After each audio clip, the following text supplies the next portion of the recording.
இந்த லைன் டெஸ்ட்டை வச்சு நம்ம நிறைய பேர் கரண்ட் வருதா இல்லையான்னு செக் பண்ணுவோம். ஸோ அந்த இதில் இருக்க ஒரு ஃபால்ட்டை நான் சொல்லிடுறேன். இப்போ என்னென்னு பார்த்தீங்கன்னா, நம்ம லைன் வருதா இல்லையான்றதுக்கு நம்ம HT காயிலில் இந்த லைன் டெஸ்ட்டை 2 எண்டை வச்சா இந்த மாதிரி லைட் எரியும் பார்த்தீங்களா. இது கிராங்க் பண்ணுறப்ப அந்த லைட் எரிஞ்சிச்சுன்னா அப்போ நல்லா இருக்குன்னு நினச்சிட்றோம். ஆனால் இது வந்து ஒரு முற்றிலும் தவறு. இந்த மாதிரி லைட் எரியிறப்ப நம்ம நல்லா இருக்குன்ட்டு நம்ம அடுத்த கட்டத்துக்கு போயிடும். ஆனால் இந்த இடத்துல ஒரு பிரச்சனை இருக்குது. ஸோ அது என்னன்றதை இந்த வீடியோவில் பார்ப்போம். இப்போ பார்த்தீங்கன்னா தெரியும், கிராங்க் பண்ணுறப்ப இந்த லைட் விட்டு விட்டு எரியும். லைட்டாக உத்து பார்த்தீங்கன்னா தெரிஞ்சிருக்கும். ஸோ இது வந்து முற்றிலும் தவறு. என்னன்னு பார்த்தீங்கன்னா, இது வந்து எர்த் லீக்கேஜ்னால இந்த மாதிரி லைட்டாக எரியும். ஆனால் இந்த மாதிரி லைட்டாக அந்த லைட்டு பிளிங்க் ஆகக்கூடாது, நல்லா பிரைட்டாகவே ஆகணும். ஸோ இந்த வண்டியில் வந்து பார்த்திங்கன்னா அந்த என்ன சொல்லுவேன்னா, அந்த மெயின் லைன் TCLலேருந்து இக்னிஷன் காயில் போகிற அந்த லைன் வந்து லீக்கேஜ் எல்லாமே பார்த்திங்கன்னா உள்ளக்க தண்ணி போய் லீக்கேஜ் ஆகிருக்கு. அதாவது இழுத்தா பார்த்திங்கன்னா எல்லாமே கட் ஆயிரும். அதாவது ஃபுல்லாக வந்து ஒரு பவர் போகாது.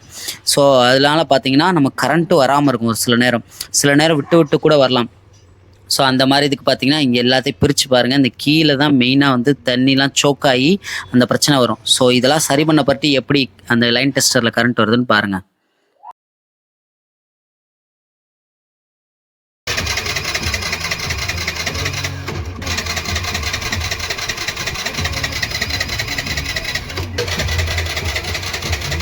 இப்போ லைன் டெஸ்ட்டில் பார்த்தீங்கன்னா நல்ல பிளிங்கிங் ஆகிற தெரியும். அந்த ப்ளூ கலர் லைட்டு நல்லா பிரைட்டாகவே தெரியும். ஸோ ஒரு தடவை நீங்கள் மறுபடியும் ப்ளே பேக் பண்ணி பார்த்தீங்கன்னா தெரியும், அந்த பிரைட்னஸ்க்கும் இந்த பிரைட்னஸ்க்கும் உங்களுக்கு டிஃப்ரென்ஸ் தெரியும். ஸோ இந்த மாதிரி உங்களுக்கு பிளிங்க் ஆனால் மட்டும்தான் லைன்லாம் கரெக்டாக போகுதுன்னு அர்த்தம். அப்போ தான் கரண்ட்டுமே வரும். இல்லாட்டினா இந்த மாதிரி பிளிங்க் ஆகலை, லைட்டாக பிளிங்க் ஆகுதுன்னா எங்கேயோ லீக்கேஜ் இருக்குது, கரண்ட்டு விட்டு விட்டு வரும், வயரிங்கில் பிரச்சனை இருக்குதுன்னு அர்த்தம். ஸோ நிறைய பேருக்கு இந்த வீடியோ ஷேர் பண்ணுங்கள், ஹெல்ப்ஃபுல்லாக இருக்கும்.